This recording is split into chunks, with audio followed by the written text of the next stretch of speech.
Madam দেখুন একবার, অফিসটা কি বাচ্চাদের পার্ক হয়ে গেল নাকি? অফিসে তো ডিসিপ্লিন বলে কিছু থাকা দরকার।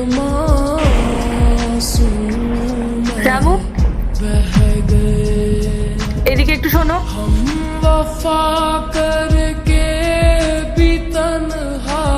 এই বাচ্চাটাকে আর এখানে বসে পড়াশোনা করছে কেন? এটা তো কাজের জায়গা। ম্যাডাম, ও আমার মেয়ে রীতিকা, ক্লাস 4-এ পড়ে। আপনার মেয়ে সেটা তো বুঝলাম, কিন্তু অফিসটা কি আপনার ড্রয়িং রুম নাকি? এখানে কত ক্লায়েন্টরা আসে আপনি জানেন? তারা দেখলে কি ভাববে? ম্যাম, এইসব জিনিস কিন্তু প্রশ্রয় দেওয়া একদম উচিত হবে না। তাহলে কাল থেকে তো সবার বাচ্চাদের সবাই এখানেই নিয়ে চলে আসবে। তোমার মেয়েকে আজ হঠাৎ এখানে কেন নিয়ে এসছো? কোনো বিশেষ কারণ আছে নাকি? ম্যাডাম, ক্ষমা করবেন, আসলে স্কুলে ছুটি পড়ে গেছিল তো, আর বাড়িতে রেখে আসার মতো কেউ নেই, তাই আমি ওকে এখানে নিয়ে এসেছি।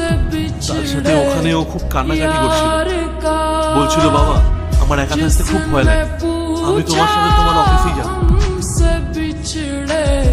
ও ছোট একটা বাচ্চা তো, তাই তো বুঝতেই পারছি ওর ভয় লাগে। আর 3 বছর হয়ে গেল ওর মা আমাদেরকে ছেড়ে চলে গেছে। ম্যাডাম, ওকে একা বাড়িতে ফেলে এসে আমার এখানে ডিউটি করা সম্ভব হচ্ছিল। আমি কথা দিচ্ছি ম্যাডাম, কাউকে বিরক্ত করবেন না।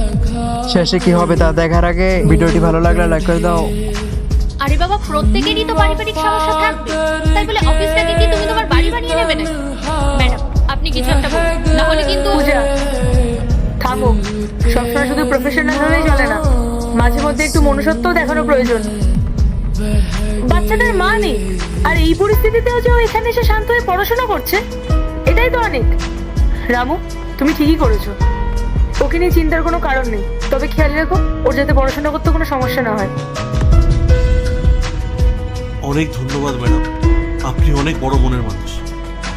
ঠিক আছে পূজা, চলো আমাদের মিটিং আছে। চলুন।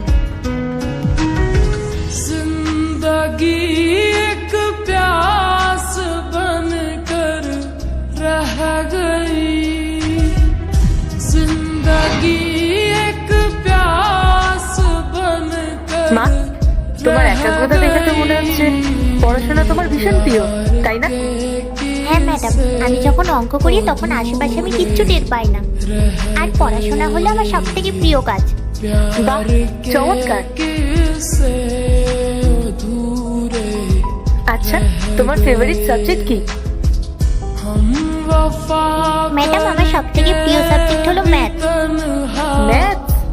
ওরে বাবা, তুমি জানো? পার্ট 2 দেখার জন্য চ্যানেলটি